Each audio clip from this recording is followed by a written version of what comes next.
भेजा This से हो जाएगा। conference एमबीएस will में आ now जाओ, be recorded.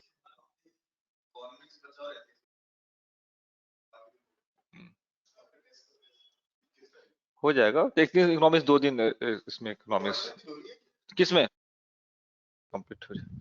आप इसको कवर करो ना, मैं देख रहा हूँ ना, आप इसको कवर करो। इसको आज कवर कर देते हो तो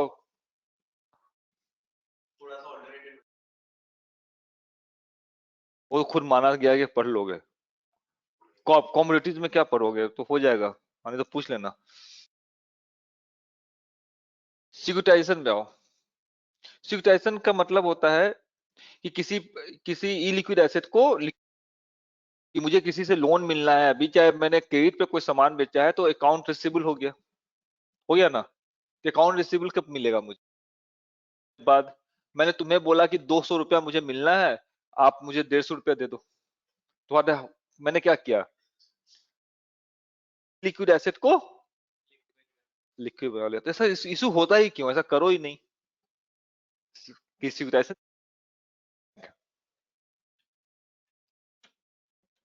तो बैंक के पास अपना कुछ नहीं होता है, दूसरे का पैसा लेता है और आगे पैसा देता है। देने वाले इसके पास है, सब शॉर्ट टर्म है। क्या है सब? है ना। Lender is always short term, 5 साल 6 साल उससे। हाँ, और जो लोन लेना चाहेगा वो पिज्जा खरीदने के लिए तो लोन लेता नहीं है, लॉन्ग एसेट के लिए खरीदेगा तो उसका जो लॉन्ग टर्म लोन देगा वो, लॉन्ग टर्म लोन देगा। तो बैंक का जो एसेट है का ड्यूरेशन हाई है, ड्यूरेशन या maturity what ever you call. हाँ, अब उसको एसेट को तुम एज फिक्स इनकम देखो तो ड्यूरेशन है ना, और जो लायबिलिटी है उसका ड्यूरेशन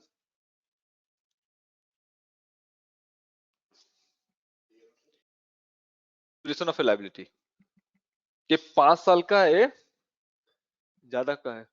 तो बैंक क्या करे? ऐसे चाहिए तो क्या करेगा? ये जो लोन दिया है उसका घर का कागज अपने पास रख लेगा, नहीं रखता है, मॉर्गेज रख लेगा उसको। हाँ, जैसे आपने कार लोन पर लिया है तो आरसी आपके पास नहीं होगा। आरसी किसके पास होता है? बैंक के। मतलब जो बैंक के पास जो आरसी का जो बैग है उसका, वो क्या है? उसका एसेट है, नहीं बेचेगा तो इसको बेचेंगे हम लोग। तो गया। अरे लॉन्ग टर्म एसेट है तो इलिक्विड है, लिक्विड है। हाँ, तो जनरली 25 साल का लोन होता है। कितने का लोन होता है? 25 साल तक तो पैसा ब्लॉक है। ये बैंक है। आ गया समझ में? क्लियर है? करते हैं तो इसको करेगा किससे? वो बेचा जाए। तो कोई जो लेगा नहीं तो कैसे बेचा जाए, तो उसके बारे में देखते हैं। यहां से चलते हैं। आप यार पढ़ाई की बात करो, अभी 7:30 बज रहा है। उससे तुम्हें क्या फर्क पड़ता है? उसे क्या काम करता है बताएगा? इंडिया। हाँ, इंडिया में आएगा, अभी आएगा, 5 साल में आएगा। उसकी आ गई ना मोदी की, तो इंडिया में डेवलप बॉन्ड मार्केट क्रिएट हो जाएगा, कंप्लीट लाइक यूएस। उस मोड में आ जाएगा वो। तुम्हें बहुत ज्यादा फायदा हो जाएगा। मैक्सिमम लोगों को ये सब बातें नहीं आती हैं, सीए का बस की बात नहीं है, ड्यूरेशन समझना। उनका काम अकाउंटिंग का है कि मैं कुछ कर रहा हूं, तुम्हें सिर्फ नोट डाउन करना है। तुम क्यों नहीं समझ रहे हो? तुम साफ साफ अक्षरों में लिखते जाओ, और तुम ना पूछ सकते हो ना कुछ कर सकते हो। तुम्हारा काम क्या है? नोट डाउन करते जाओ सिर्फ, और कुछ नहीं है। एनीवे, होम सीकर्स हैं। कौन है? ये बैंक। तो बैंक से लोन लेगा तो बैंक को क्या देगा वो?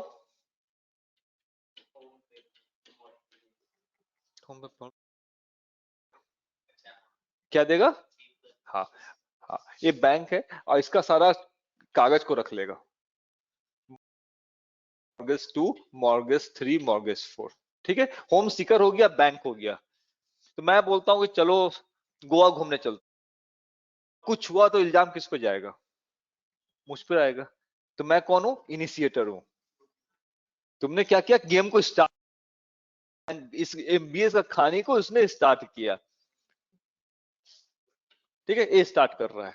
समझ में आ रहा है बात?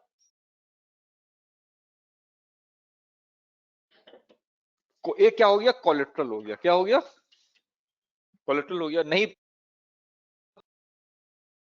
सेल कर देंगे उसका तो पैसा निकाल लेंगे, तो इस तो हो गया। एक कोलेट्रल उसके लिए क्या हो गया, बैंक के लिए इलिक्विड हो गया। बैंक क्या करेगी, एक पार्टी कंसर्न सर्च करेगी, जो उसका सिस्टर कंसर्न भी हो सकता है, लेकिन लीगली अलग एंटिटी होगा वो, या कोई दूसरा। मेन पर्पस होगा इस कोलेट्रल को परचेस करना, तो उस एंटिटी का नाम हो जाता है एसपीवी, बस, या स्पेशल पर्पस एंटिटी। ये इससे कोलेट्रल को परचेज कर लेगी। क्या कर लेगी, इसके पास कैश आ जाएगा, फिर क्या करेगा ये, होम सिकर, हाँ ठीक है, तो एमबीएस ठीक है, और फिर आएगा तो फिर किसी को बेचेगा एसपीबी, कर ले गेम। क्या लगने दो, तो परचेज कर लिया इसने। एक बार 2-3 मिनट सोचो ना कि परचेज कर लिया इसने, परचेज कर लिया एसपीबी ने, आप कोलेट्रल। अब एसपीबी क्या बोलता है कि आगे जाकर वो बॉन्ड इशू कर देगा। बॉन्ड क्या कर देगा, इसको कोलेट्रल, अगर उसने पैसा नहीं दिया तो इस कोलेट्रल को बेच के आपको पैसा देंगे, तो बॉन्ड इशू हो गया। तो बॉन्ड इशू हो गया तो मार्केट में बॉन्ड 1 बॉन्ड 2 आ गया कि नहीं। इसको खरीदेगा कौन, इन्वेस्टर कहां से आता है, बड़े सिटीज से, बड़े इंस्टीट्यूट भी खरीदेगा, किसे लेता है, नॉर्मल इन्वेस्टर से ही लेगा ना। तो इसको फाइनली ये पैसा कहां से पंप हो रहा है, सोसाइटी से, सोसाइटी से, और ये पैसा किसको जा रहा है, सोसाइटी के पास। ठीक है, तेलो क्या बन गया बीच में, चैनल बन गया, हर पॉइंट पर वो अपना कमीशन खाता रहेगा, उसने चैनल। किससे कमीशन लेना है,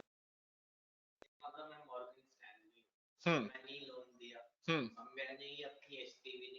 तो अकाउंटिंग हुआ तो उसको तो एंटिटी है, उसको उसका कैलकुलेशन उसी तरह होगा ना। हाँ हाँ, बैंक एग्जिट, हाँ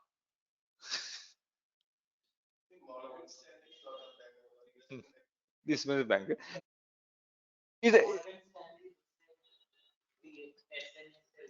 ठीक है, तो they act as channel, right, they act as channel.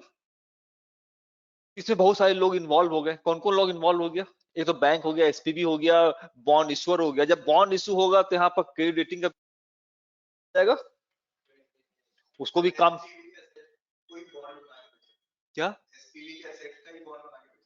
Issue कर दिया, एसेट को बॉन्ड बनाकर क्या इशू कर दिया, कोलेटरल बनाकर बॉन्ड इशू कर दिया। क्यों क्यों, हाँ तो देखो आप, रेटिंग वाला आ गया, कौन आ गया, वो रेटिंग करेगा इस बॉन्ड का।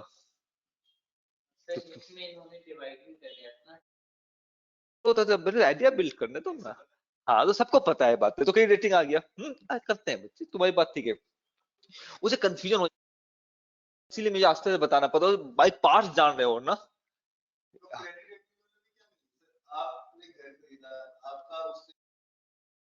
मैं देखूंगा, मैं देखता हूँ, मैं 2 मिनट टाइम दो मुझे। तब कहानी क्या क्या हो गई, कहानी में बैंक खेल में है, सर्विसिंग का काम है, तो सर्विसिंग करता रहेगा, कोई बात नहीं। सर्विसिंग समझ रहे हो ना, क्या करेगा, सर जी आपका मॉर्गेज बाकी है, कल घर से निकाल दिया जाएगा, तो पैसा वसूलने का काम, तो सर्विसर आ गया यहाँ पर क्रेडिट रेटिंग आ गया, फिर केस भी होगा कहीं ना कहीं, तो अटॉर्नीज का भी काम चलेगा इस बिजनेस में।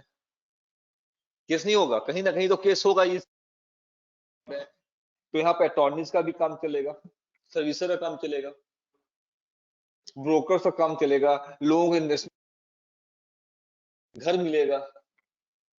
इसको गुडी गुडी लग रहा है सारा कुछ, नहीं इसमें क्या खराबी है, तो अलाउ कर दो, तो गवर्नमेंट ऑफ अमेरिका को लगाए तो बहुत अच्छा,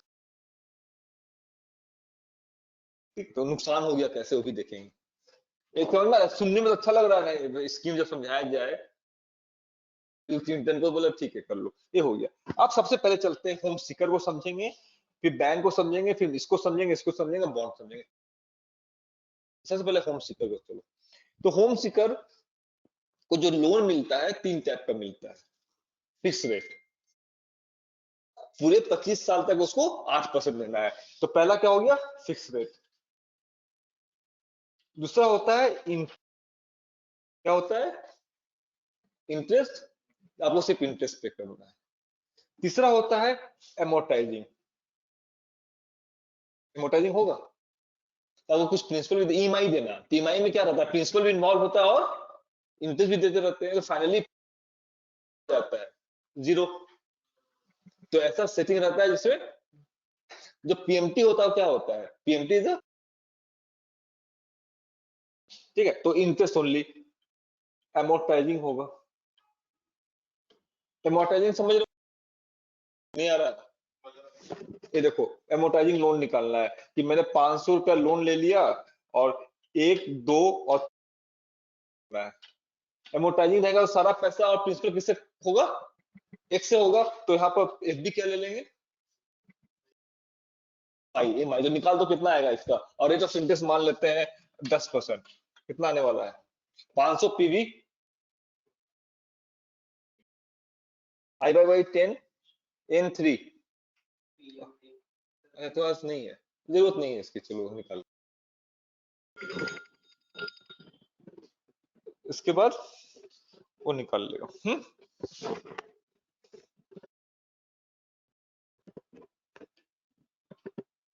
कितना आ गया बच्चे,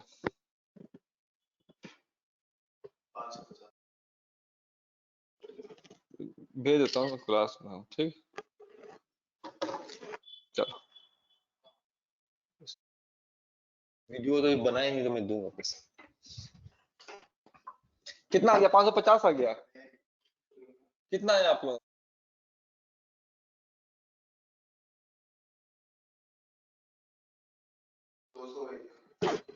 200 200, चलो ठीक है आ जाएगा। 50 50 150 का तो लोन, 150 का भी इंटरेस्ट मुझे यहीं पर दिख रहा है, तो ठीक है 200 इंक्लूडेड है, प्रिंसिपल और पक्का मैं करा ही देता हूँ। 201 हो गया ना, तो शेड्यूल बना दो, फिर से मुझे पढ़ाना पड़ता है टाइम एलो मनी। तो टाइम पीरियड 1 मानो, ओपनिंग बैलेंस,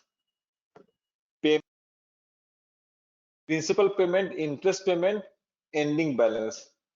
ओपनिंग बैलेंस कितने का है इस पर, 0 पर। पेमेंट कितने का किया है तुमने, प्रिंसिपल पेमेंट 0 है, तो एंडिंग बैलेंस कितना हो गया, मीन्स यहाँ पर भी 500, यहाँ पर भी 500, ठीक है। 500 यहाँ लिया है ओपनिंग में, तो 0 के जस्ट बाद भी 500, क्योंकि बीच में कुछ लिया दिया है ही नहीं, 500 ही लिया है, तो ओपनिंग बैलेंस 500। एक पे आओ, देने से पहले ओपनिंग बैलेंस बोलते हैं। 500 है, 500 ही कैरी हो रहा है, तो ओपनिंग बैलेंस 500 हो गया। पेमेंट 201, इसमें इंटरेस्ट कितना बना,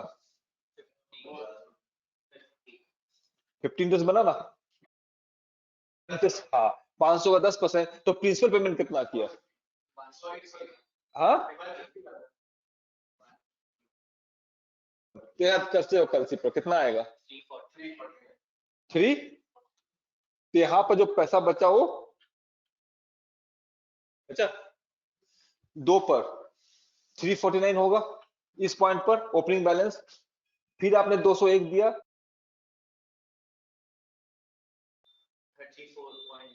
क्या 34 पॉइंट है, आपने दिया है 201, तो कितना प्रिंसिपल पेमेंट किया आपने, 201 माइनस 34.9 कितना, 160। हाँ तो यहाँ पर 166 का पेमेंट कर दिया, तो यहाँ पर एंडिंग कितना बचा, 182.3 पे आओ। इस पॉइंट पर ओपनिंग बैलेंस कितना है 1, फिर तुमने 201 दिया, इंटरेस्ट कितना बना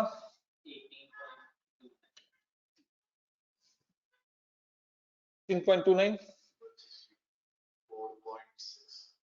वही आएगा 182.9 आपने, एंडिंग बैलेंस क्या हो गया 0। तो ये आपको याद रखना है, यहाँ पर फिर से मैंने कर दिया कि एमोर्टाइजिंग लोन में प्रिंसिपल कंपोनेंट कम होता जाता है, राइट।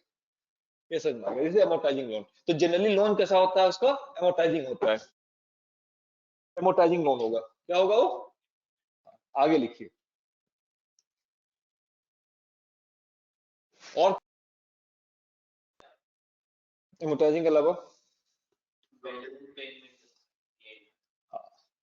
बैलून पेमेंट हो, नहीं फ्लोटर नहीं हो सकता, बैलून पेमेंट हो सकती है।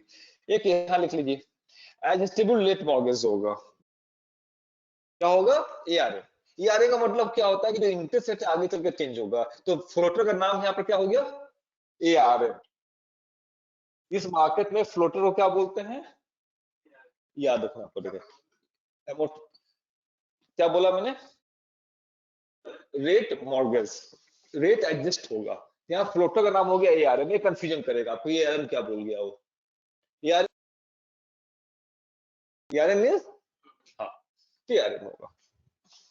कुछ होगा कि आप इंटरेस्ट इतना पे करो, लास्ट में एक लमसम इंटरेस्ट कुछ भी लगा लेते हैं आपका, लेकिन लास्ट में जो आप लमसम दे देना, तो उसको बोलते हैं बैलून पेमेंट के साथ ऑप्शन है, लास्ट में एक बैलून पेमेंट। हाँ जो ये हो गया मोनेटाइजिंग लोन हो गया, हाँ, तो इसकी जो हम मैक्सिमम में फिर कूपन की जगह पूरा बोल लेंगे। हाँ हाँ हाँ, तो मैक्सिमम डिस्टेंस का कम निकले, ज्यादा निकल के आएगा, कम होता जा रहा है, तो maximum distance will be very low, is a floater, is a completely a floater, तो मैक्सिमम डिस्टेंस काफी कम हो जाएगा, नहीं आ रहा है समझ में, हाँ इसलिए कि इंटरेस्ट रेट कम है इसमें, कम है, क्योंकि जो 100 रुपीज है इसमें क्रेडिट रिस्क भी कम है, क्योंकि वो इमीडिएटली पे। अब समझ में आ गया, बैंक एंगल से बात करो, तो बैंक को अपना कोई रिस्क नहीं है, उसको लेकर बेच देगा, तो बैंक तो एग्जिट है गेम से। बैंक क्या है इसे, एसपीबी को खरीदता है, इस कोलेट्रल को क्या करता है, तो कोलेट्रल को ज्यादा से डिस्काउंट करे या होगा, तो डिस्काउंट रेट क्या हो जाएगा, कोलेट्रल क्या है, 25 साल का पैसा है ना, उसको डिस्काउंट करना होगा, तो कोलेट्रल कम हो जाएगा, ये बात आ रहा है समझ में। तो अच्छा खराब के लिए कुछ मैट्रिक होगा कोलेट्रल के लिए, पहला जो मैट्रिक है वो एलटीवी है, लोन टू वैल्यू है वो, मैंने मर्सिडीज खरीदा, आपसे 10,000 रुपया लोन ले लिया, वापस करेंगे या नहीं करेंगे, वैल्यू कितना है कार की, 5, कितना लिया आपसे, 10,000, हाँ, तो लोन बाई वैल्यू, क्या कोलेट्रल का क्वालिटी चेक कर रहे हैं, तो सबसे पहले जो मैट्रिक या जो मेजर निकलता है उसको एलटीवी बोलते हैं, कि जितने लोग होम सीकर हैं, घर खरीदा है, उसमें अपना कितना लगाया है और बैंक से कितना लिया है, तो मान लो घर का प्रॉपर्टी का दाम 1 लाख रुपया है, 90 रुपया मुझसे, 90,000 मुझसे लिए, 10,000 अपना लगाया, तो लोन टू वैल्यू कितना हो जाएगा, 90%, 1 लाख, 90 हो गया, अगर तुम 95,000 लगाते तो, हाँ, अगर तुमने 90,000 लोन ले लिया और अपना 5 से 10,000 लगाए, तो लोन टू वैल्यू कितना हो गया, 90% हो गया, अपना लगाया और 95% हो गया, तो जो भी एलटीवी 95 से ऊपर होता है उसको अच्छा माना जाता है, लगाकर सारा लोन पर खरीद लिया, हाँ कुछ नहीं लगाया और सारा लोन पर खरीद लिया, तो आपका एलटीवी कितना हो जाएगा, 100 हो जाएगा, मोर देन क्यों 100 हो जाएगा,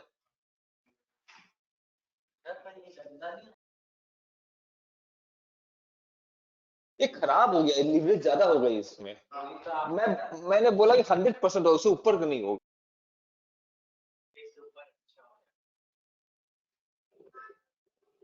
क्या 95 से ऊपर है एलटीवी, नहीं से नीचे होना चाहिए एलटीवी, समझ लो ना, सब छोटी बातें हैं, 95 से नीचे, 95 से ऊपर हो जाएगा तो कौन सा लोन बन जाएगा, सब प्राइम लोन हो जाएगा,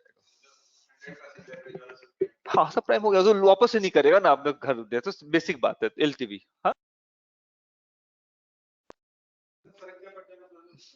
क्या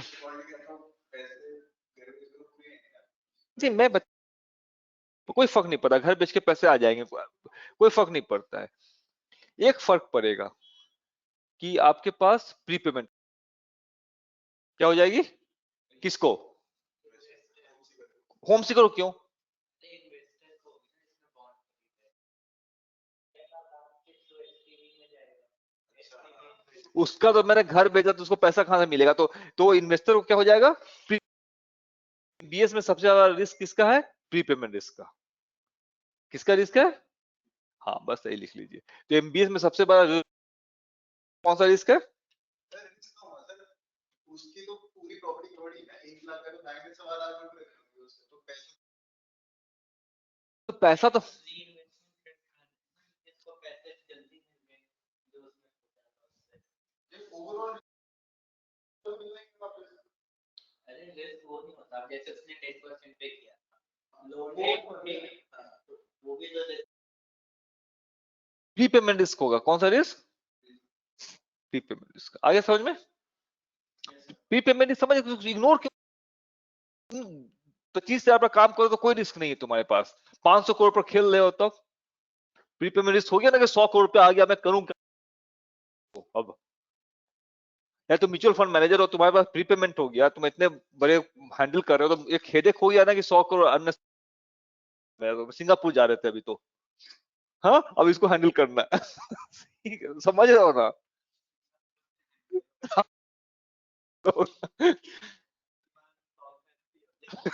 ठीक है, तो प्रीपेमेंट रिस्क हो गया, ठीक है, तो इसमें सबसे बड़ा प्रॉब्लम है, गुड, मॉर्गेज का एलटीवी देख लेंगे, ठीक है, और देखेंगे फिक्को स्कोर, जैसे इंडिया में कौन सा स्कोर होता है, क्रेडिट कार्ड में आपने अच्छा परफॉर्म कर रहे हो, कौन सा, हाँ सिविल होता है, तो वहां पर फिक्को स्कोर होता है, तो उसका फिक्को स्कोर कितना होना चाहिए, 600 से ऊपर होना चाहिए, आउट ऑफ कितना है, 700, आउट ऑफ 700 कितना ऊपर होना चाहिए, 600 से ऊपर होना चाहिए, then consider to be a good collateral, कि जिसको ऐसा डिफॉल्ट नहीं करेगा, टाइम पीपी में नहीं आएगा, तो ये दो कंडीशन से आपको पता चल जाएगा कि कोलेटरल की वैल्यू क्या है, क्रेडिट रिस्क को पता चल जाएगा, इशू हो जाएगा, ठीक है, जिसके बेसिस ये बॉन्ड होगा तो बॉन्ड आप खरीद लेंगे, लॉजिक समझ में आ गया,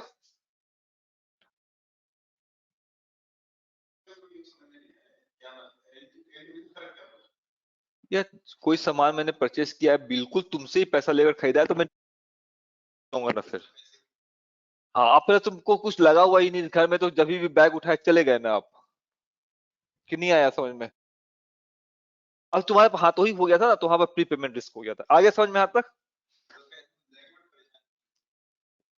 प्री पेमेंट समझो ना, म्यूचुअल फंड मैनेजर हो, अभी तुम घर जा रहे थे, पता चला कि सर जी 200 करोड़ का तो प्री पेमेंट हो गई आपकी अकाउंट में, तो कल सुबह क्या करना पड़ेगा अब आपको, इन्वेस्टमेंट करना, तो सारा डिस्टर्ब हो गया ना प्लान, तो बहुत बड़ा बात हो गया ना, अदरवाइज पैसा नहीं जा रहा है कहीं, 2 मिनट टाइम देना, 15 मिनट और लेंगे इसको, ठीक है जी, आ गया समझ में प्री पेमेंट का कॉन्सेप्ट, तो कौन सा रिस्क ज्यादा होता है, एलटीवी हैव टू बी, ठीक को इसको, ठीक है, दूसरा होता है डीएससीआर, डेट सर्विस कवरेज रेशियो, 660 लिख लो, ठीक है, वेरी करता है 600 660, ठीक को इसको, डीएससीआर, डीएससीआर का मतलब होता है एक कॉमर्शियल पर अप्लाई होता है, हाँ कब,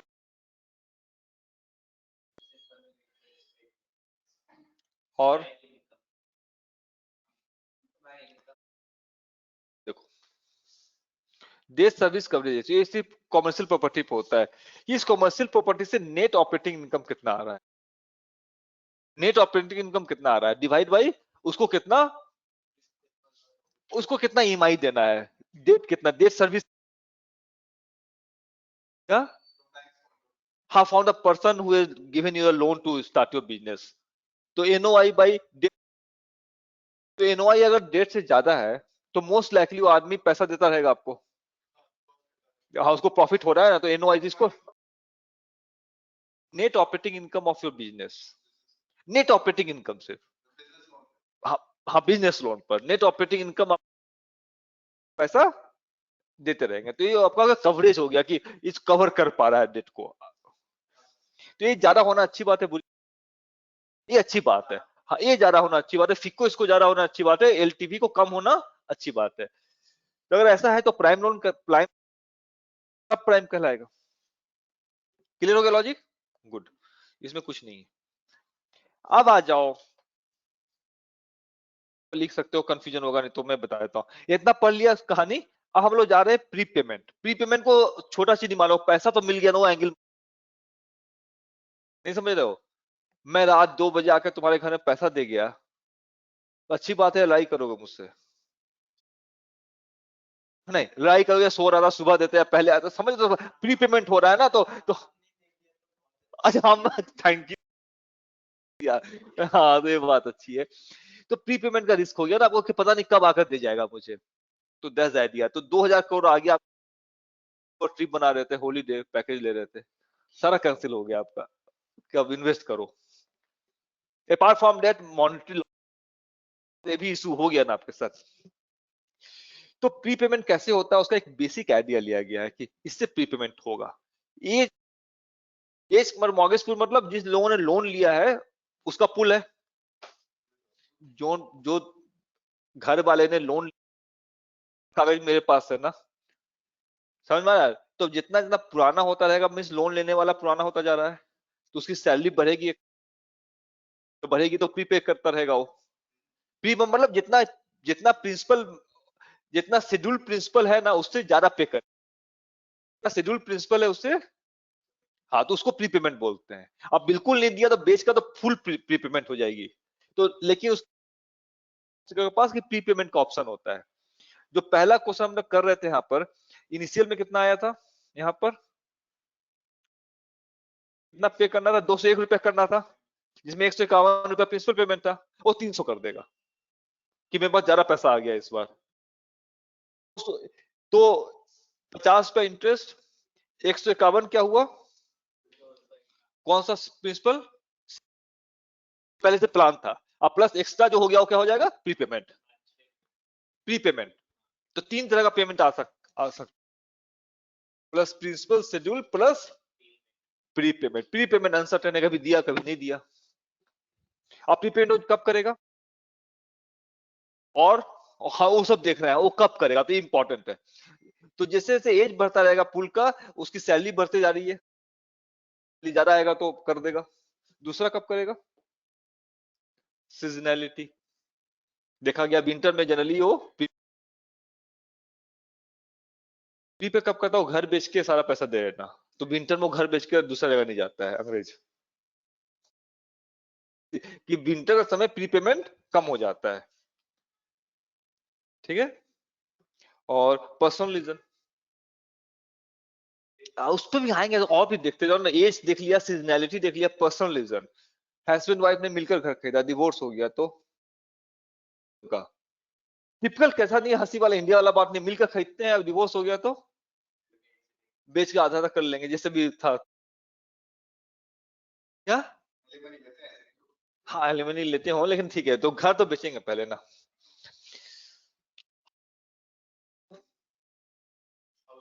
प्राइस में घर का प्राइस बढ़ गया तो हाँ बेच देंगे, या ऊपर वाला पोर्शन बेच दिया तो भी एक तरीका था हाउसिंग। दूसरा होता है रीफाइनेंस, ये इंपॉर्टेंट है, इससे क्वेश्चन आएगा, 2 में सुनते जाओ याद हो जाएगा। रीफाइनेंस बनना हो, हाउस लोन ले लिया 1,000 रुपए का, एट द रेट ऑफ 10%, किस रेट पर, 10% पर, आगे चल के इंटरेस्ट डाउन हो गया, तो मैं क्या कैसे शिफ्ट करूंगा, मैं किसी दूसरे बैंक से 7% में लोन ले लूंगा, कितना, 1,000 रुपया, और इसको वापस कर, क्या गया समझ में। लेकिन हुआ क्या कि मैं 1,000 रुपया मैं गैदर नहीं कर पाया, मैं सिर्फ 200 कर पाया, 200 ही प्री पे कर देंगे, 200 प्री पे कर दिया, अब 800 रुपया चल रहा है उसके पास मेरा, 200 से प्री पे कर दिया, इंटरेस्ट से बढ़ के 9% हो गया, तो यहाँ प्री पे करेंगे उसको, क्यों, क्या, तो थोड़ा कर देंगे, ठीक है थोड़ा कर दिए, और उसके बाद थोड़ा कर दिया, फिर घर के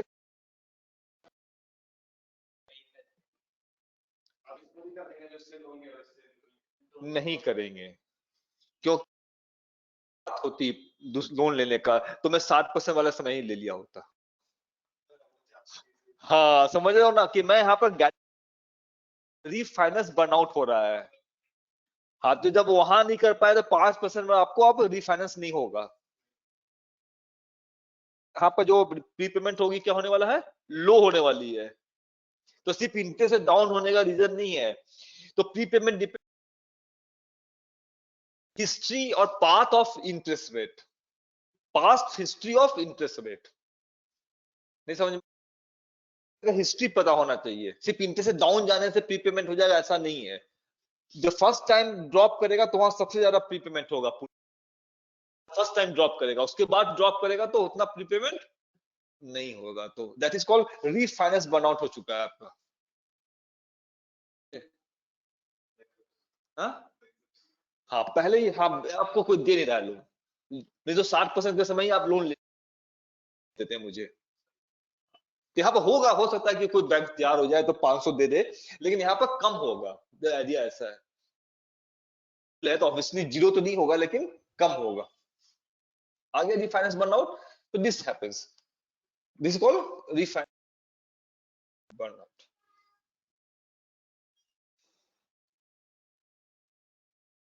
ठीक है, आगे चलिए, इसी में आगे चलिए, इसी को पहले प्री पेमेंट को देख लेते हैं, फिर आगे चलेंगे, फिर टाइम से बॉन्ड पढ़ लेंगे, 15 मिनट और लेंगे आपको। आ जाइए, 2 मिनट टाइम दीजिए। हाँ, यहाँ आइए।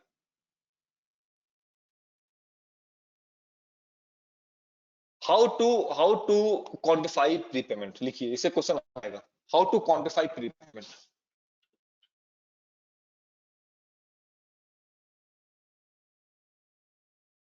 एक तरीका क्या है, पहला तरीका क्या है, बात क्या करो आपने यहाँ पर एनबीएस इशू किया, चाहे किसी को लोन दिया, तो आपको क्या करेंगे, पाथ सिमुलेट कर मूव करेगा। तो यहाँ पर प्रीपेमेंट होगी फिर नहीं होगी, हो सकता है इंटरेस्ट ऐसे जाए, तो प्रीपेमेंट यहाँ you have to simulate the interest rate, and then you can estimate what shall be the course of prepayment down going forward. Simulate, यहाँ Monte Carlo आ जाएगा। Monte Carlo is a method to simulate। ठीक है, ये तरीका होता है, इससे वो निकाल लेता है। दूसरा तरीका है,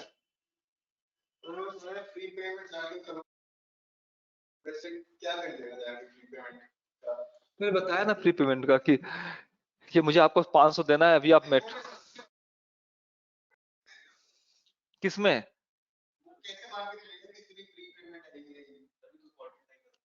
तभी तो क्वांटिफाई कोशिश कर रहे हैं, क्वांटिफाई करने का कोशिश करेंगे कितना प्रीपे तुम कर दोगे।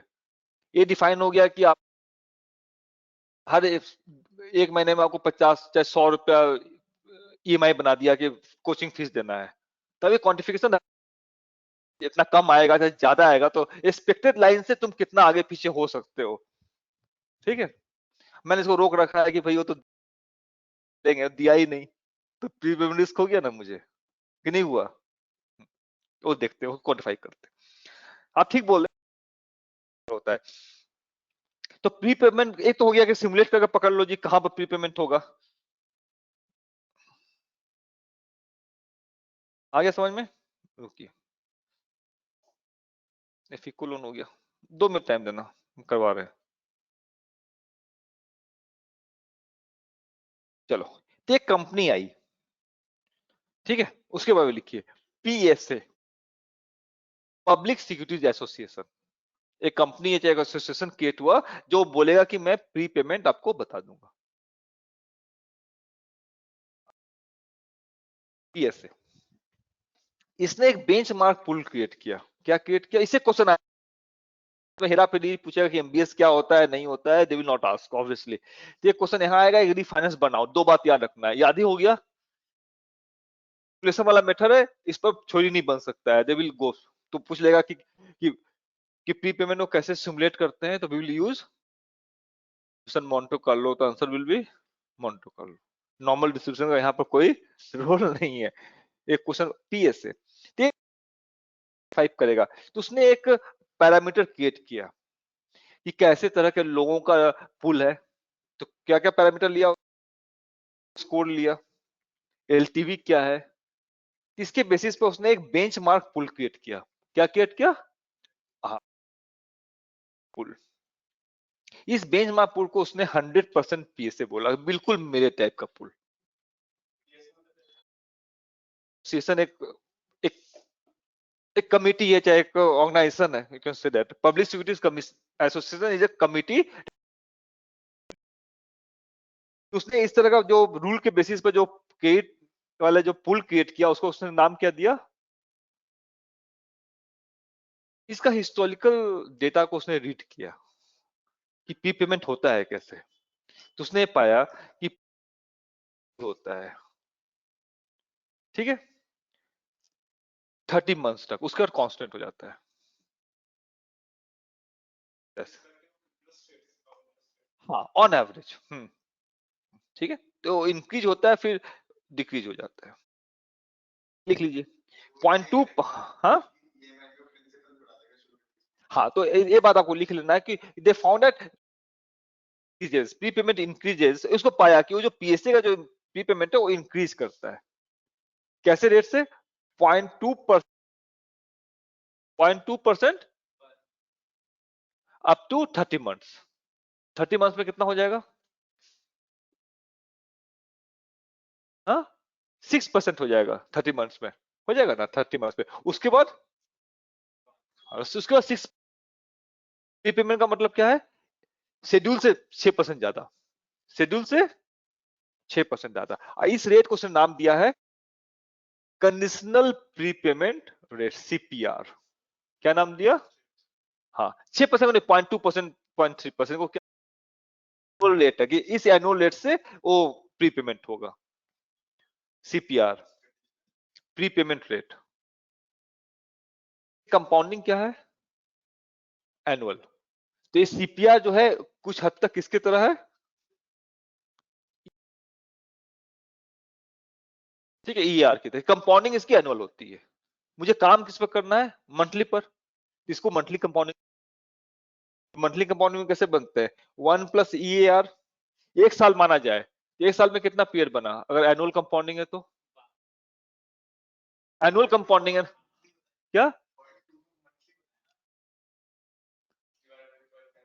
मंथली कोटेड है एनुअल कंपाउंडिंग में, ई ए आर।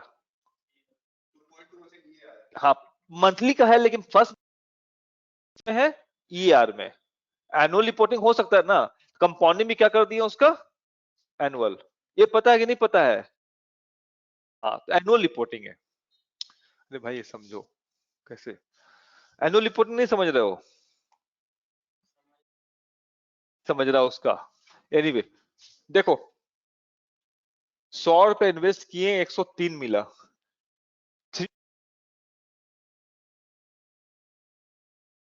तो एनुअल कितना हुआ? कंपाउंडिंग एनुअल रखना है मुझे तब। नहीं, कंपाउंडिंग नहीं, कंपाउंडिंग एनुअली 3% नहीं हुआ।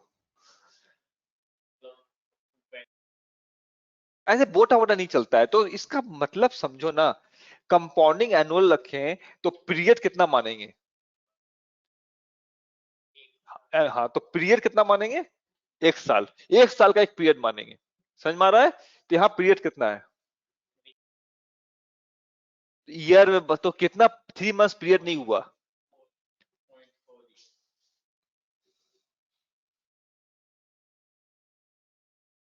वन, तो हाँ, तो पीरियड कितना हो गया? 0.25, राइट। तो आप कैलकुलेट डालते हैं, 103 एफबी डालते हैं और एन 0.25 डालते हैं, तो रेट निकल के आएगा, किसका आएगा? Annual compounding. अगर मंथली कंपाउंडिंग करना है तब क्या करेंगे? कंपाउंडिंग पीरियड कितना मानते हैं? कंपाउंडिंग कितने दिन के बाद मैं कंपाउंडिंग करूंगा?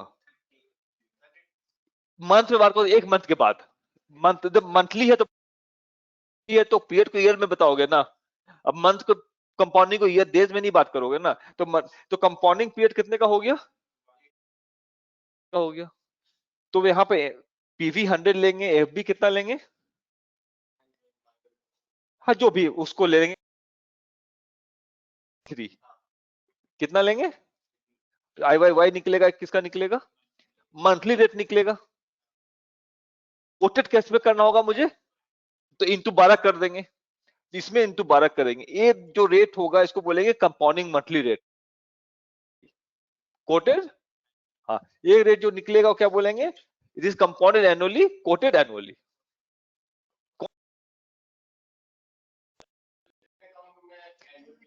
ये जितना कम कम पर इस केस में तो निकालो, एक ज्यादा आएगा एक कम आएगा,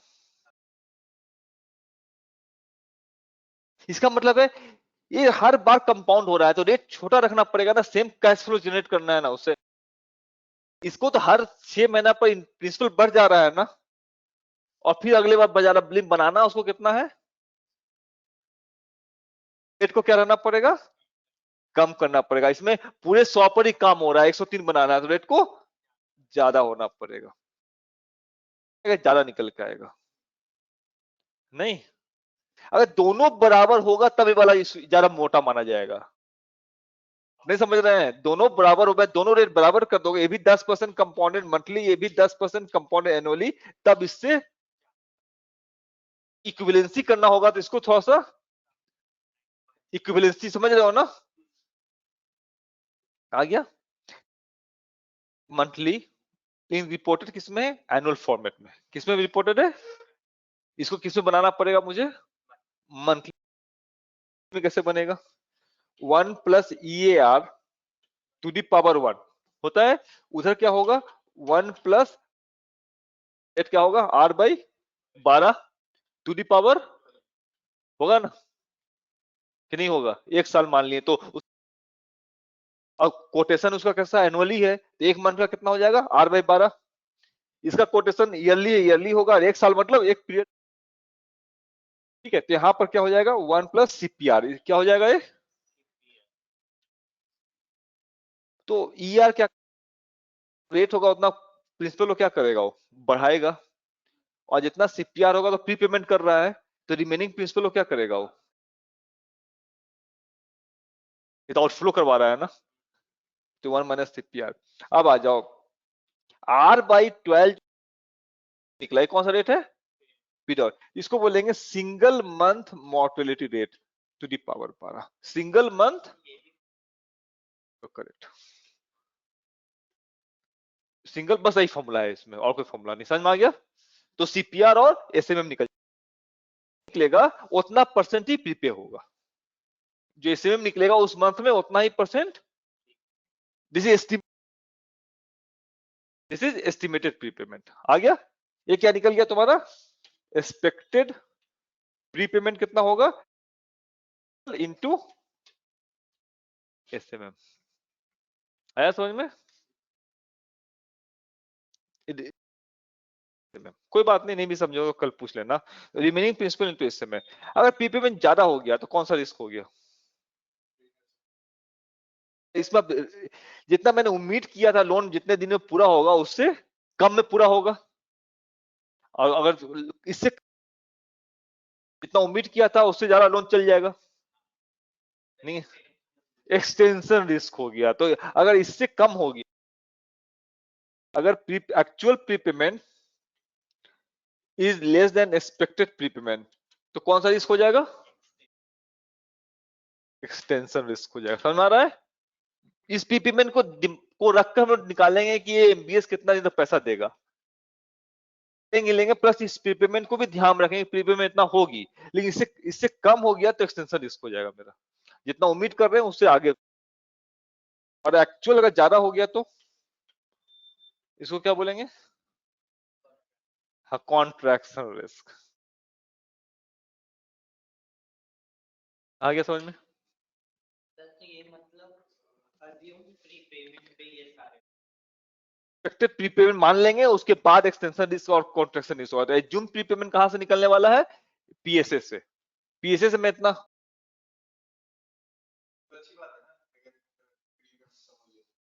नहीं डियर, वो एक्सपेक्ट नहीं कर रहे थे ना कि अलग होना खराब बात है। जैसे तुम मेरे घर पे आया, मैंने तुम्हें बहुत अच्छा डिनर करवा लिया, अच्छी बात है बुरी बात है? नहीं। तो घर में मना कर दिया तो खाना नहीं बनाओ, तो एक नुकसान हो गया ना आपका। एक्सपेक्टेड से कुछ भी अलग हो जाना, अनएक्सपेक्टेड हो रहा है कहानी। अनएक्सपेक्टेड कोई भी चीज अच्छा नहीं होता है। जैसे ₹1000 का मॉडल मैं एक्सपेक्ट कर रहा हूँ कि ₹100 वो प्रीपे कर देगा, तो मैंने पहले ही इसको जाके बोला कि मैं इसको ₹100 लोन दे ₹100 मुझे नहीं दिया, तो मैं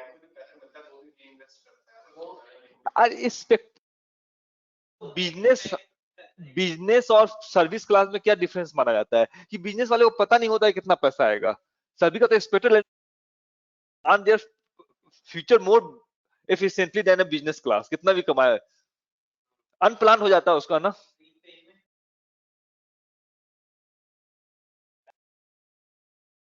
करना शुरू कर लेंगे। इतना तो होगा ही होगा। हाँ अब उससे हाँ। क्या? हाँ तो आप तो मान के चलेंगे कि आप प्रीपेमेंट करेंगे, लेकिन जो माना जा रहा है मुझसे उससे अब एनालिसिस स्टार्ट होगी। तो प्रीपेमेंट तो मैं उम्मीद ही नहीं कर रहा था, जो मैं उम्मीद कर रहा हूँ इतना मैं उम्मीद कर रहा हूँ, इससे तुमने कम कर दिया तो एक्सटेंशन रिस्क हो गया। मैंने लोन कवर हो जाएगा, चलिए 9 साल अनप्लान हो गया ना, और जितना एक्चुअल बढ़ गया तो कॉन्ट्रैक्शन रिस्क आ गया सब। ठीक। घर का हो तो बता सकते हो, बताया ना कि मैं आ रहा हूँ। आ गया बच्चे सब। How to. हाँ टीवी आपका आज चले कहाँ गए? आप तो आए थे, आते ना क्लास, ऑनलाइन आए चले गए, तो ऑनलाइन में सब आप यहाँ आएंगे ना तो फेस देकर पढ़ाता हूँ, उसमें पता ही चलता है अब। तो मैं आज क्या पढ़ा रहा था? नहीं होता, मैं इंट्रो क्या दूंगा अपना कि मैं दारू पीता हूँ सिगरेट पीता हूँ, क्या इंट्रो दूंगा? पर सीधा पढ़ाता हूँ मैं। हाँ। मैं इंट्रो तो नहीं, इंट्रो पढ़ने आ पढ़, मेरे बारे में जानना पढ़ाता हूँ नहीं, कुछ भी मैं रहूं, समझ रहे हो ना? आपको क्या मतलब इस बात से? इंट्रो आज आप क्लास के शुरू में आपको फाइनेंशियल एसेट बताएंगे, उस वीडियो देख लो, वीडियो दे दूंगा मैं वीडियो दे दूंगा एक बार। एक्सटेंशन इज क्लियर, इसमें याद रखने वाली बात नहीं है। ई आर और उसमें बनाना है, अगर आपको करना है तो 1 + ई वाला फॉर्मूला क्लियर है। तो एक्सटेंशन समझ में आ गया क्या होता है? जो मैं एक्सपेक्टेड लाइन ऑफ मेरा प्री पेमेंट था उससे आप आगे पीछे हो जाना नहीं, प्रिंसिपल देंगे, इंटरेस्ट देंगे, और तीसरा कुछ प्री पेमेंट भी देंगे। प्री पेमेंट कितना देंगे? एसएमएम इंटू एल देंगे आप मुझे।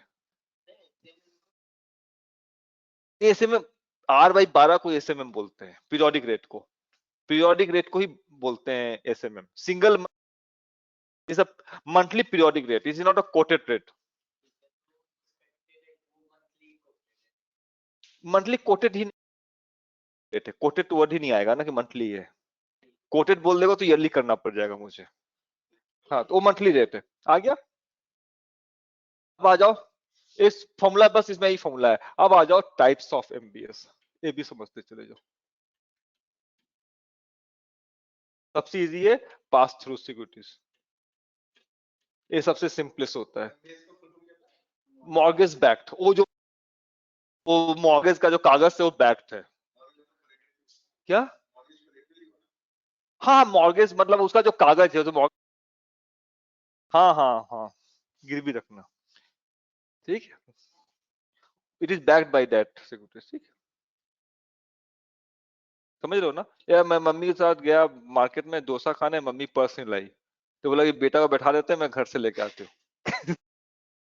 वो ठीक है, तो मैं क्या हो गया उसमें? कोलेटरल बन गया था। ठीक है, 10 आइडिया निकाला जाएगा। ठीक है, this is pass through securities. हम्म।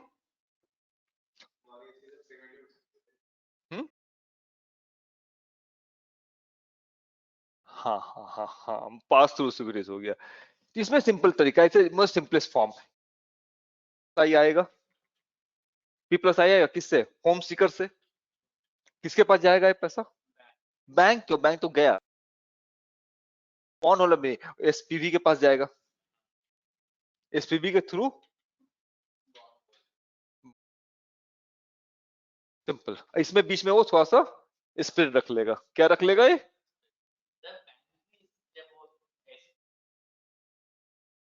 हाँ रखेगा, ये हो गया पास थ्रू में आएगा, थोड़ा स्प्रेड रखेगा, बॉन्ड होल्डर में चला जाएगा। आगे समझ में डाउट है, क्यों हट गया, ईश्वर कौन है, हाँ तो पैसा कौन देगा, एसपीबी बोलता है कि मैं पैसा दूंगा, अगर नहीं हुआ तो मैं इस कोलेटरल को बेच कर दूंगा, बस इतना ही बोल रहा है ना। एसपीबी क्या बोल रहा है, दूंगा मैं, एसी के बिहाफ में तुमसे लोन लिया तो मैं प्लेयर हूं ना, बस एसी काम कर, एसी तो एक डेड एंटिटी। आ गया समझ में कि नहीं आया, क्या, हाँ जो पास थ्रू का मतलब क्या है, जो ये जो ट्रांसमिशन लाइन होता है, जैसा उधर से आएगा वैसा ही आगे पास करेगा वो, यहाँ से कम आएगा फ्लो तो यहाँ भी फ्लो, ये तो बस चैनल है यार, थोड़ा सा बीच में स्पीड खा रहा है, इसका कोई रिस्क नहीं है, बिल्कुल चैनल का काम कर रहा है, इसका कोई रिस्क नहीं है। आगे समझ में, अब आते हैं इस पर, पास थ्रू सिक्योरिटीज हो गया, सेंस आ गया, अब आ जाइए, नखरे करोगे कि मैं पास कर दूंगा तो ये खरीदेगा ही नहीं, तो तुम्हारा बिजनेस नहीं चलेगा, मेन तो आपको भी, इन्वेस्टर तो कहीं और भी बिजनेस नहीं चलेगा ना, नहीं समझ रहे हो, तो उसके लिए क्या करेगा, क्रेडिट इनहेंसमेंट करवाएगा, सो दैट तो किसमें जाएंगे हम लोग, क्रेडिट इनहेंसमेंट, दो तरह से कराएगा, एक इंटरनल एक एक्सटर्नल इनहेंसमेंट, लिख लो, लिख लिए, नहीं आया समझ में, कैसा होगा, ऐसा होगा तो आप आएगा तो देंगे नहीं, उसके लिए कुछ प्रोटेक्शन बताना पड़ेगा ना इन्वेस्टर को, इतना एरोगेंस तो नहीं चलेगा, कोई बाई ही नहीं करेगा, तो internal and external credit enhancement कराएगा, लिखिए,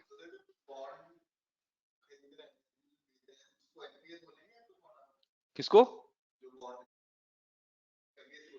हाँ पास थ्रू को एमबीएस बोलेंगे, पास थ्रू सिक्योरिटीज बोलो या एमबीएस बोलो, क्या बोलो उसको, पास थ्रू सिक्योरिटीज या, आ रहे हैं तो 5 मिनट टाइम लेंगे आप, 10 मिनट हो गया, ठीक है। ये देखो यहाँ पर, ये देखो यहाँ पर मॉर्गेज का नाम और क्या है, ये जो सिक्योरिटीज प्रीपेमेंट रिस्क होगा ही होगा, प्रीपेमेंट रिस्क होगी या नहीं होगी, जैसे आएगा उतना सप्लाई कर देगा वो, ठीक है, पक्का समझ में आ गया कि डाउट है यहाँ तक, यहाँ से मैं पढ़ा देता हूँ, चलो क्रेडिट इनहेंसमेंट समझ रहे हो, दो तरह से होगा, इंटरनल क्रेडिट इनहेंसमेंट और, हाँ तो इंटरनल पर ये जैसा है, कैश रिजर्व फंड होगा और एक्सेस, क्या होता है बता रहे, सॉरी, हाँ गया, लिख लो, दो होगा, एग्जाम में क्वेश्चन आएगा तो पकड़ लोगे, इसमें ज्यादा दिमाग नहीं लगाना है, cash reserve fund and excess spread, देखो लोन था, कहाँ गया यार, ये जो लोन था आपका,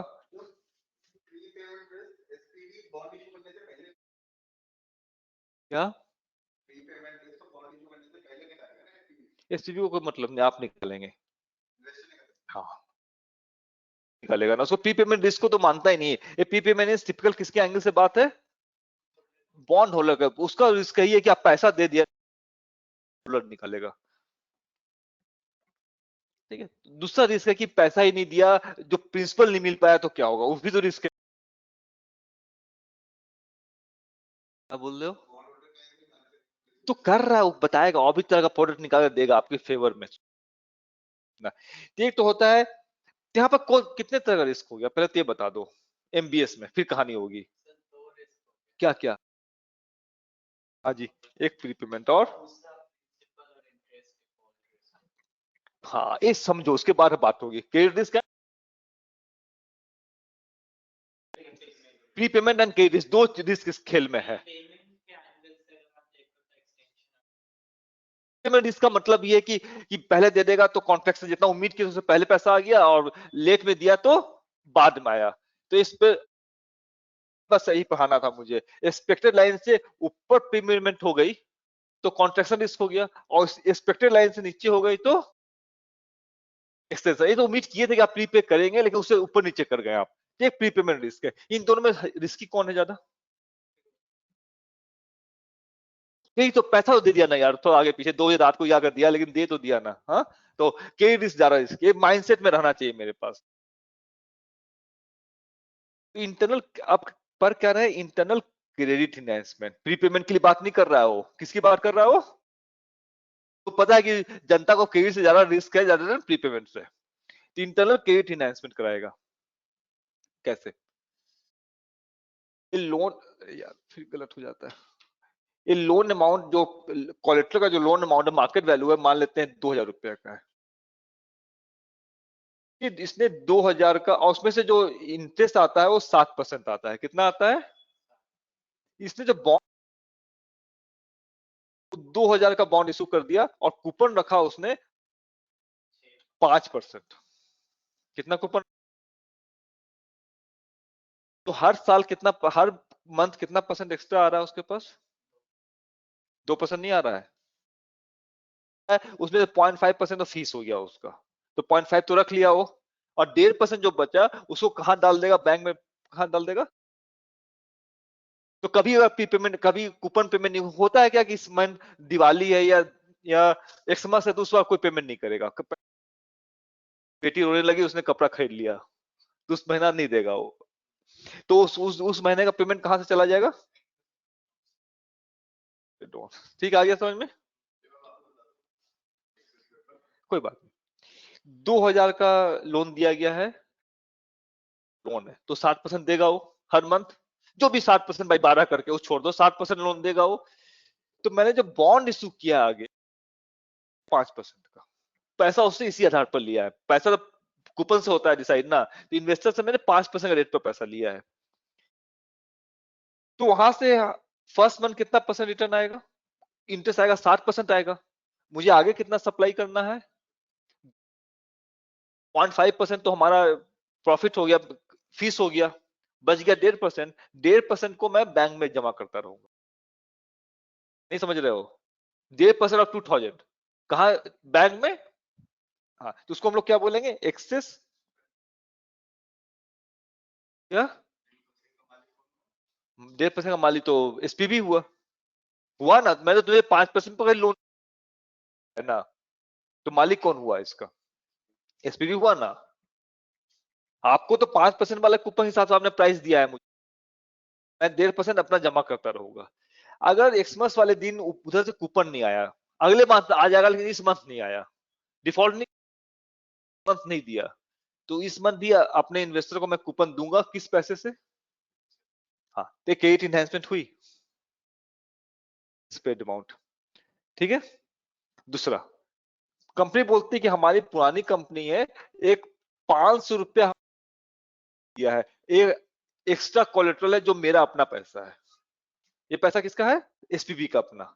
अगर उधर से कुछ हुआ तो आपको इस 500 से, तो उसको क्या बोलेंगे? Cash reserve fund.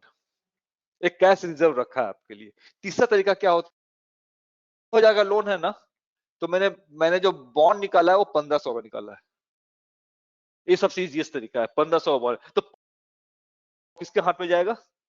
एसपीबी के। उसके बाद लॉस होगा तो आप पर माना जाएगा। इसको हम लोग बोलते हैं ओवर कोलेटरलाइजेशन। ओवर कोलेटरलाइजेशन। 1500 का लोन है और कोलेटरल 2000 का है, तो 500 तक का अप एंड डाउन होगा। तो 3 तरह से वो काम करता है। कैसे? ओवर कोलेटरलाइजेशन से, कैश रिजर्व से, या फिर एक्सेस।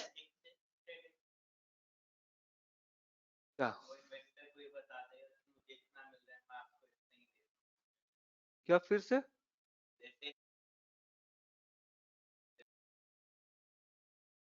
कहाँ 5% दे रहा है? ये तो कूपन तुमने बॉन्ड इशू किया है, तो यार तो बिजनेस तुमने तो 5% हिसाब से बॉन्ड इशू किए ना, तब तो तुम क्यों मांगोगे फिर मुझसे? हम हाँ हाँ हाँ हाँ राइट।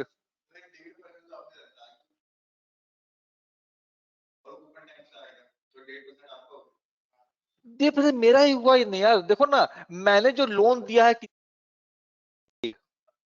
अब मैंने जो कूपन का बॉन्ड निकाला 5% कूपन का बॉन्ड निकाला है, तो तुम जो मुझे पैसा दिए हो वो किस रेट पर दिए हो? 5%। बस खुश रहो, तुम मेरे लाइफ को क्यों देख रहे हो आप? हाँ मेरा पॉकेट, मेरा इन्वेस्टमेंट है होता, हाँ तो मेरा प्रॉफिट हो गया। हाँ बनना आपका पैसा, बनना आपका पैसा, लेकिन आपको तो अब फायदा है ना कि उस पैसा से दोगे आप मुझे, बस ठीक है। हाँ हाँ हाँ हाँ बस बस बस यही बात है।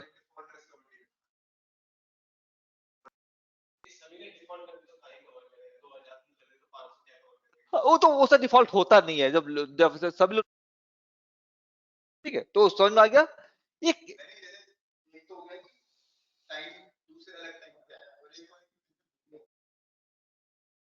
हाँ दूंगा।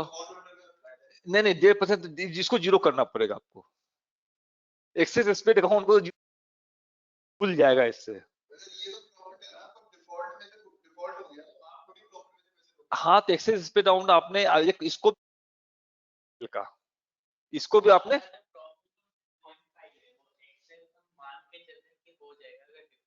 मेरा प्रॉफिट नहीं जा रहा, 1.5% सिर्फ जा रहा है ना।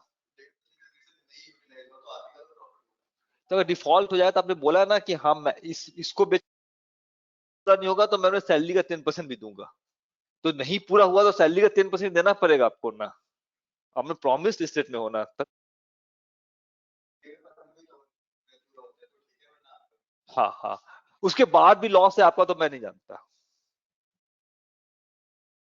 हाँ, एक हल्का सा बफर दिया जाता है, वो पूरा हाथ और क्या, तो 1.5% का बफर दिया, या ओवर कोरिलेशन करेंगे, ये आ गया। इंश्योरेंस ले लो। हाँ इंश्योरेंस, मोनोलाइन इंश्योरेंस। मोनोलाइन इंश्योरेंस क्या होता है? एक होता है एलआईसी, हर चीज का इंश्योरेंस करती है, तो उसको उतना नॉलेज नहीं होता, कार का भी किडनी का भी कर देगी। मोनोलाइन का काम है कि सिर्फ वो मॉर्गेज वाले को इंश्योरेंस करती है, तो उसने इंश्योरेंस किया है तो आप ज्यादा एक्यूरेसी है कि अगर डिफॉल्ट होगा तो पे कर देगी। हाँ नहीं नहीं नो डियर, ये नॉर्मल नॉर्मल। हाँ तो इंश्योरेंस तो पैसा लगेगा ना, इंश्योरेंस कर लोगे तो एसपीबी को पैसा देना पड़ेगा ना, प्रीमियम उसको, कि नहीं देना पड़ेगा? तो थोड़ा सा हो गया, तो एक हो गया मोनोलाइन इंश्योरेंस। दूसरा मोनोलाइन, जो एक ही लाइन पर इंश्योरेंस देती हो, करती हो, या जो सिर्फ सीडीएस को इंश्योरेंस करवाती हो, जो सिर्फ मोनोलाइन एक ही लाइन का इंश्योरेंस, एलआईसी मोनोलाइन नहीं। क्या? हाँ जनरल इंश्योरेंस, मोनोलाइन का जनरल इंश्योरेंस लाइक तो है नहीं। दूसरा तरीका है एक्सटर्नल का, कि आप एजेंसी बॉन्ड ले लो। कौन सा बॉन्ड? एजेंसी बॉन्ड, इसमें कोई रिस्क नहीं होगा। गवर्नमेंट ऑफ यूएसए बोलता है कि ये जो मॉर्गेज है ना, बैंक को बोल रहा है कि आप लोगों को लोन दो, होम सीकर्स को, गवर्नमेंट पॉलिसी है कि सबको घर होना चाहिए, तो सबको लोन दो, गवर्नमेंट प्रॉमिस कर रहा है। ये जो मॉर्गेज क्रिएट हुआ, उसने एक दो एजेंसी क्रिएट कर दिया गवर्नमेंट ऑफ यूएसए ने, तेजी और फेड को तो नहीं लाया, किसको उसको ला दिया वो, एंड फैनी में एंड, फुल फॉर्म है इसका, फैनी में एंड, गिन्नी में एंड फेमिन में, दो एजेंसीज हैं इसके। इसने इसको फॉल्ट होता है तो पैसा कौन देगा? हाँ हाँ फेनी में और गिनी में गवर्नमेंट एजेंसीज हैं। हाँ तो promise is backed by the promise of government of USA. इसकी कई रेटिंग क्या हो गई? स्टेट हो गया, तो उसका ट्रिपल ए रेटिंग हो गई इसकी। कई कई रेटिंग ने इसकी रेटिंग क्या कर दी? ट्रिपल ए हो गया, इसके बेसिस पे बॉन्ड इशू हो गया। तो ये क्वेश्चन आया था कि इसको इस बॉन्ड का नाम क्या पड़ जाएगा? Agency bond, because the collateral is backed by the agencies. हाँ गवर्नमेंट ही हो गया, और क्या, और गवर्नमेंट ही हो गया, ऐसे लीगल पर छोड़े जाओगे, गवर्नमेंट ही हो गया ना कि नहीं? तो एजेंसी बॉन्ड में कौन सा रिस्क होता है? रीपेमेंट रिस्क है, गलती करके बहुत बच्चे आए हैं। हाँ ये अजीब बात है, पैसा मिल रहा है ना, गवर्नमेंट ऐसे सोच बोलेगी कि बिल्कुल सिस्टम से पैसा मिलेगा, 500 का नोट देंगे जाएंगे, तो वहां बोलेगा नो रिस्क मांगे चलेंगे, मैं तो पकड़ लिया क्वेश्चन। हाँ अब आ रही बात, प्री पेमेंट रिस्क, उसमें लगता है पकड़ ली मैंने तो बात, क्या पूछ रहा है, उसमें माइंड सेट आएगा तो प्री पेमेंट रिस्क है, ये याद रखना है। होता है तो उसमें प्री पेमेंट रिस्क होगा, they don't require any type of credit enhancement, right? It is only prepayment risk. Agency bond है प्री पेमेंट रिस्क, और नॉर्मल बॉन्ड से both type of risk, credit risk as well as prepayment risk. समझ में आ गया basic understanding, मोटा मोटा बात। Access credit हो गया। अब आ जाओ एक और तरीका है, फाइनली 2 मिनट टाइम लेंगे आपका। एक और तरीका है, उसको बोलते हैं ट्रांचिंग। क्या बोलते हैं? ट्रांचिंग।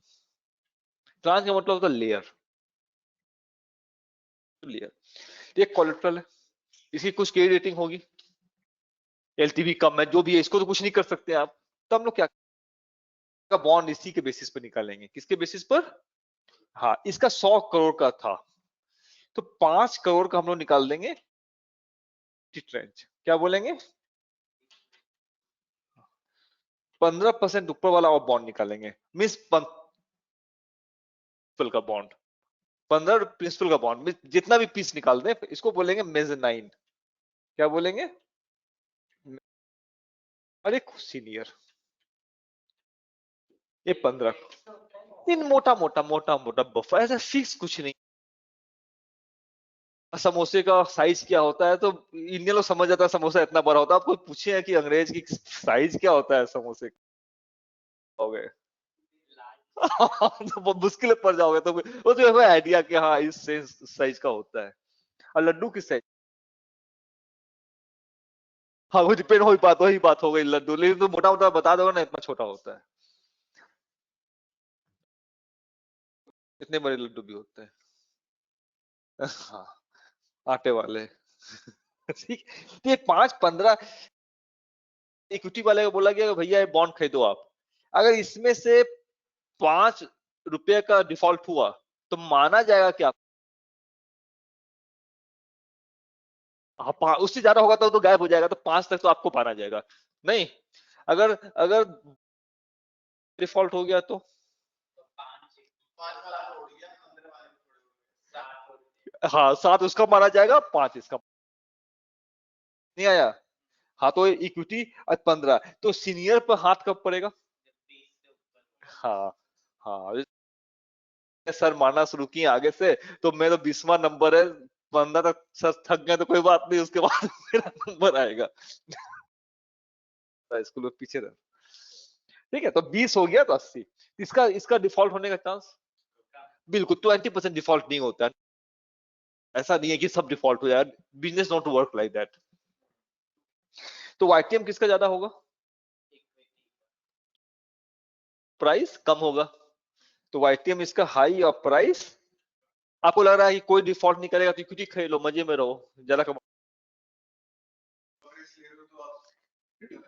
हाँ तो रिटर्न ज्यादा, वाईटीएम ज्यादा मिल रहा है, वाईटीएम रिटर्न, तो ठीक है रिटर्न इसका मिडिल मिडिल वाईटीएम सबसे कम रहेगा, आई सबसे सेफेस्ट है।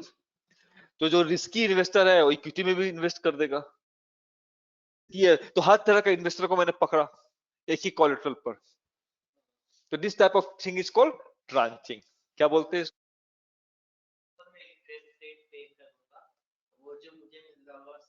हाँ ये वेटेड एवरेज हो जाएगा, क्या हो जाएगा? हाँ तो अब जब मान लो 2% है, 3% है, 5% है, तो 2 into 80 plus 3 into 15 plus 5 into 5 weighted average हो जाएगा, तो वेटेड एवरेज कूपन और must be equal to or less than the coupon that we are getting from them. लेसी होगा, ऑब्वियसली लेसी रखोगे आप, नहीं तो कहां से दोगे आप? समझ में आ गया लॉजिक? गुड। अब हाँ, अब इसी के बेसिस पर 3 बन गया। अब इसमें ट्रांचिंग का 2 काम है, या दूसरा दोनों एट अ टाइम नहीं होगा, तो उसको बोलते हैं shifting mechanism. Both are cannot be handle simultaneously. क्यों?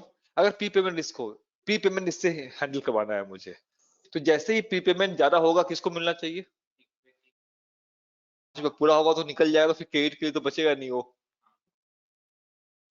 हाँ, प्री पेमेंट ज्यादा, पहले प्री पेमेंट हो गया तो 5 रुपए पहले का, और फिर उसके बाद 5 रुपए का क्रेडिट लॉस हुआ अगले साल, तो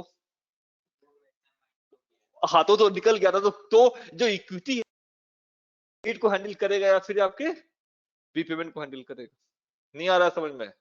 या तो क्रेडिट फाइनेंसमेंट के लिए यूज होगा या फिर के लिए यूज होगा। क्लियर हो गया? इस तरह का जो बॉन्ड इशू होता है उसको हम लोग बोलते हैं CMO, कोलेटरलाइज्ड ऑब्लिगेशन। ट्रांचिंग वाले बॉन्ड का नाम क्या हो गया? MBS निकल आएगा, इसका नाम क्या हो जाएगा? CMO। क्या? हाँ, तो फिर तो रिस्क हैंडल नहीं हुआ ना। उसमें तो मिलना ही है, ऐसे भी मिलना है प्रपोर्शन में, तो हाँ तो 80% उसको जाएगा ही जाएगा, तो उसको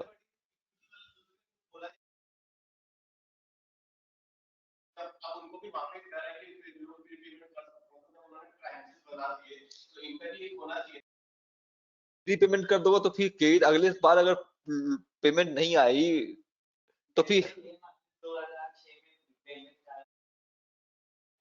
वो निकल गए पैसा लेकर, फिर साथ में डिफॉल्ट।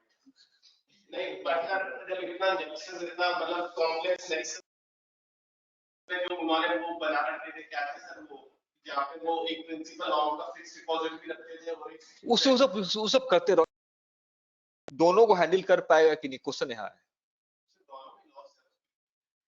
लॉस लॉस नहीं, वो कम पैसा दे रहा है वो तो आप, तो वो तुम्हारे दोनों रिस्क को मैनेज कर पाएगा? क्यों? दोनों रिस्क को मैनेज नहीं कर पाएगा ना। अगर इसको क्रेडिट के लिए इसको रखे हो आप, तो इसको होल्ड करके रखो ना, इसको पैसा नहीं दो ना। समझ रहे हो ना कि अभी पैसा दे दोगे तो फिर क्रेडिट हैंडल कैसे करेगा ये? नहीं समझ रहे हो? प्रीपे कर दोगे अगर कोई आपको ही आ गया, वापस करो, वापस करो। रिटर्न भी ज्यादा दे रहे हो, रिस्क भी कम ले रहे हो, उसको भी इन्वेस्ट करके पूरी, इसलिए नहीं। देखो, दोनों इक्विटी वाला हैंडल नहीं कर सकता है, उसके बाद कितना रुपया उसका इन्वॉल्व है खेल में? 5 में मिलना है तो कितना मिलना है कि नहीं मिलना है? अगर अगर इस बार पेमेंट आ गया 70 रुपए का, कितना पेमेंट आ गया? मैं सोच रहा 40 आएगा, इसको बाकी प्री पेमेंट दूसरे को देंगे, इसको तो पूरा प्री पे कर दो। कर दिए पी, ये तो निकल गया सिस्टम, तो इसको कितना मिलना था? पेमेंट मिलना था ना इसको, नेक्स्ट टाइम ठीक है सर, वो समझ 5 रुपया मिलना था उसको, आपने प्री पे कर भेज दिया। अब 30 रुपया जो आने वाला था, तो क्रेडिट के लिए वो नहीं बचा हुआ है ना अब। हाँ, तो इसको बोलते हैं शिफ्टिंग इंटरेस्ट, या तो इसको प्री पेमेंट के लिए रखो। हाँ हाँ, इसको शिफ्टिंग इंटरेस्ट के दोनों रिस्क को हैंडल नहीं करेगा ये। पूरा प्रीपे नहीं किया फिर कैसे किया? अगर पूरा प्रीपे नहीं किया इसे तो आप कैसे करोगे? तो फिर प्री पेमेंट प्रोपोर्शनली जाएगा, तो मिल ही जाएगा ना। प्रीपे तीनों चला है, तो या तो इसको क्रेडिट के लिए रखो या प्री पेमेंट के लिए रखो, दोनों के लिए आप नहीं रख सकते। तो दिस स्ट्रक्चरल केस है, ऐसे डिफॉल्ट। ठीक, अब आ जाओ एजेंसी बॉन्ड है, तब एजेंसी बॉन्ड में क्या हो सकता है? हाँ, एजेंसी बॉन्ड में मुझे प्री पेमेंट, हाँ, in agency bond we will go for pre, तो दोनों रिस्क को एलिमिनेट कर दिया सीनियर से, दोनों रिस्क को हाँ, तो प्रीपेमेंट ट्रांचिंग इज पॉसिबल। दूसरा एक बॉन्ड होता है प्रीपेमेंट ट्रांचिंग, ऐसे हो गया। दूसरा होता है plan amortisation class. Plan amortisation class, इसमें क्या होता है कि एक्सपेक्टेड प्रीपेमेंट कितने का है, 20% का। नहीं समझ रहे हो? यहाँ पर सीनियर है और एक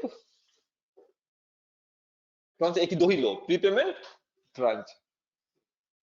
ठीक है, तो इसको 6%, इसका 80 रुपीज लगा हुआ है, इसका 6% ऑफ 80 इसके पास चला जाएगा। उसके लिए प्रिपेयर्ड है वो कि नहीं प्रिपेयर्ड है?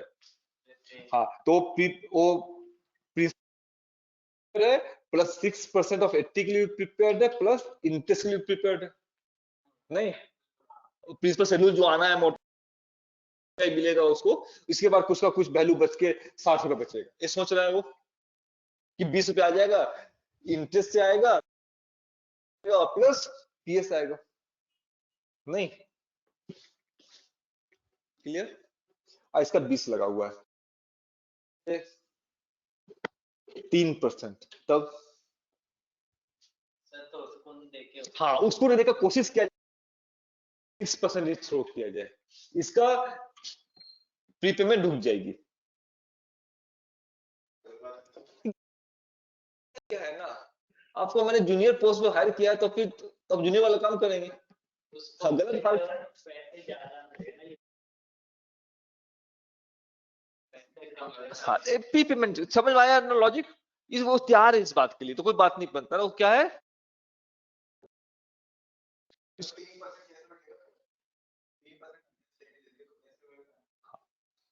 3% का सारा प्रीपेमेंट का पैसा किसको चला जाएगा? सीनियर को।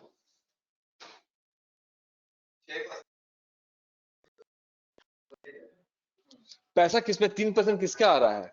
100 पर 3% आ रहा है ना, कितने पे आ रहा है?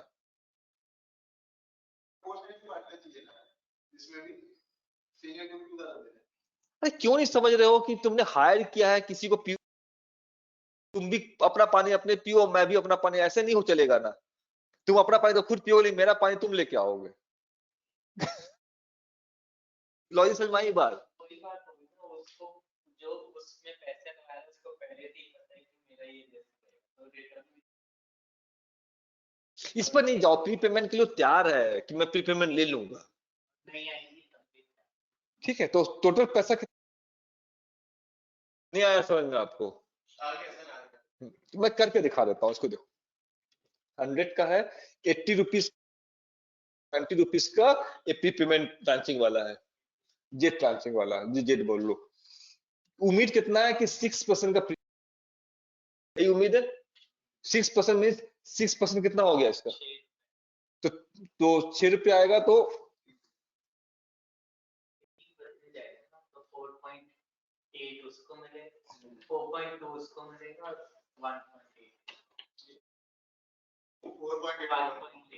1.20 है ना ये?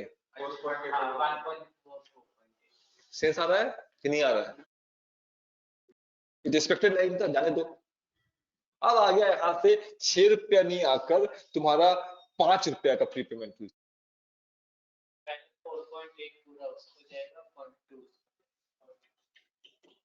सेंस आ रहा है कि नहीं आ रहा है? हो रहा है। अगर ज्यादा आया अब आ जाओ 7 आ गया, तो 4.8 उससे जाएगा, इससे पूरा जाएगा 2.2 चल। पीएससी में सीनियर को प्रायोरिटी, किसमें? पीएससी में प्लान एमोर्टाइजेशन क्लास है ना, लेकिन इसका एक बफर जोन है कि मान लो आया 3 रुपया, अब हैंड, हाँ, अगर कॉरिडोर के बाहर चला गया तो रिस्क उसको भी आ जाएगा। कॉरिडोर के बाहर चला गया तो भी आ जाएगा, राइट? तब उसको क्या होगा, उसको कितना मिलेगा? 3 नहीं मिलेगा इसको हुआ ना, तो कॉरिडोर के अंदर रहेगा तब तो उसको रिस्क नहीं हो, लेकिन कॉरिडोर को भी अगर ब्रेक कर देता है prepayment, then but in general corridor is not breached. इसको बोलते हैं प्लान एमोर्टाइजेशन क्लास। आप तरीके से होगी। आपका जो अमोर्टाइजेशन होगा, जो पेमेंट मिलेगा वो प्लान तरीके से होगा, आपको प्री पेमेंट का रिस्क नहीं रहेगी। This is called amortization. तो plan amortization class is a mechanism to handle prepayment risk या credit risk. Will it handle all type of prepayment or within certain corridor? अगर corridor prepayment तब तो कुछ नहीं मिलेगा ना, लेकिन 4.8 से ऊपर आया तब तक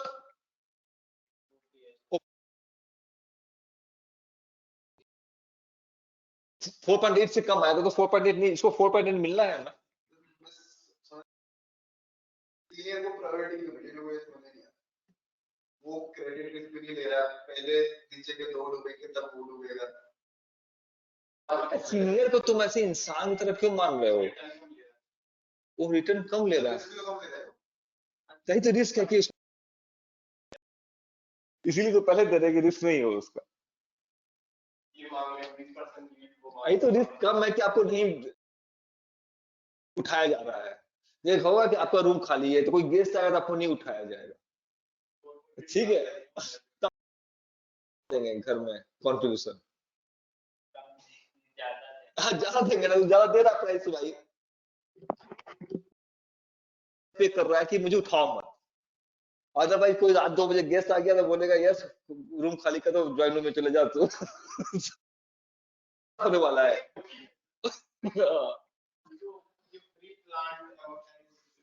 प्लान प्री प्लान नहीं, प्लान अमोर्टाइज। तो ये सिर्फ प्री प्लानिंग को मतलब प्री प्लानिंग के प्री नहीं प्री उसके लिए एक्सपेंसेस बना। हाँ हाँ हाँ, बट ओके ठीक है, दोनों चीज हैंडल नहीं होगा। कॉम्प्लेक्स ये तो उस हिसाब से लोग इशू करते होंगे, कैसे मतलब क्या इसमें इसका नेक्स्ट में बना हुआ है कि एक इसका कि हाँ प्री पेमेंट हो जाएगा, ये वो सीनियर क्लास का नहीं है और ये कर्ज लाइन जो भी हाँ जो जेड क्लास, हाँ तो इनको भी इनके लिए भी बोला हुआ कि प्री पेमेंट क्या है ना, और एक्सट्रा स्पेसिफिक टाइम मतलब हो सकता है। मतलब मुझे इसका रिस्क नहीं समझ में आ रहा कि प्री पेमेंट भी एक इसका रिस्क इतनी बड़ी चीज क्यों हो गई, क्योंकि वो जो उन्होंने ट्रांजेक्शन बना दिया उसके बाद भी यहाँ पे क्या अलग टाइप का बॉन्ड है ये, सिर्फ प्लान अमोर्टाइजेशन बॉन्ड उससे लिंक क्यों कर रहे हो? अलग बॉन्ड है, अलग बॉन्ड इशू है। मैंने 2 तरह एक बॉन्ड क्रिएट किया, एजेंसी मॉर्गेज पर मैंने एक एजेंसी मॉर्गेज का एक कोलेटरल है, राइट। इसके बेसिस पर मैंने 2 टाइप का, एक हो गया सीनियर, एक हो गया जेड। तो सीनियर रिस्क होता है इसमें, क्रेडिट रिस्क और प्राइस रिस्क हैंडल नहीं करेगा वो, तो कुछ हुआ ही नहीं, तब तो प्राइस रिस्क तो आप पर जाता है, इंपॉर्टेंस नहीं है ना। सीनियर और तो क्रेडिट रिस्क होगा और दूसरा प्रीपेमेंट रिस्क होगा। बेचने जाओगे तो प्राइस रिस्क भी आएगा सेकंड, लेकिन वो इश्यूअर आपको इसकी बात नहीं करेगा, बोलेगा आप बेचना क्यों चाहते हैं, ठीक है ना। ये कंफ्यूज मत हो, तो इतना हो गया। आप 80 का बॉन्ड नहीं निकालेगा क्योंकि इसको पैसा ज्यादा मिल जाएगा। पैसा किसके पास जाने वाला है? इश्यूअर के पास। इश्यूअर ज्यादा पैसा लगेगा, इसीलिए ज्यादा पैसा वो लो अटेम्प्ट करेगा, तो उसको बताना पड़ेगा कि आपका रिस्क नहीं है, आपको जो कैश फ्लो मिलेगा वो बिल्कुल फिक्स मिलने वाला है। इसको बोलेगा आपका कैश फ्लो डाउन हो सकता है, इसलिए आपका प्राइस कम दो, आपका वाईटीएम ज्यादा होगा, ये लॉस है उसके लिए। अब इसमें रिस्क क्या आने वाला है बताओ?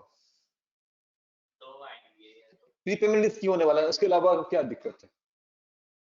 प्रीपेमेंट तो बोला कि जो प्रीपेमेंट को भी बता दिया गया कि आपका जो प्रीपेमेंट होगा वो 6% एक्स्ट्रा होगा, जो एमोर्टाइजेशन टेबल बना है उससे 6%। तो समझ गया कि ठीक है, एमोर्टाइजेशन शेड्यूल का मुझे एक एक चीज पता है कि पहला पेमेंट कितना होगा, शेड्यूल्ड इंटरेस्ट के 6% ऑफ दैट होगा, तो मुझे प्रीपेमेंट भी पता है। उसको 3 कंपोनेंट मिलेगा, उसको कंफर्म है कि 3 कंपोनेंट आएगा मेरे पास। 20-20 रुपया आने वाला है मेरे पास, तो अगले साल मेरे पास 7 रुपया बचेगा। ये समझ में आ रहा है? उम्मीद कितने का है, प्रीपेमेंट कितने का माना गया है? इस कूपन से दिसंबर आ गया, लोगों ने प्रीपेमेंट नहीं किया। प्रीपेमेंट तो हाथ में है ना मेरा, मैंने प्रीपेमेंट नहीं की,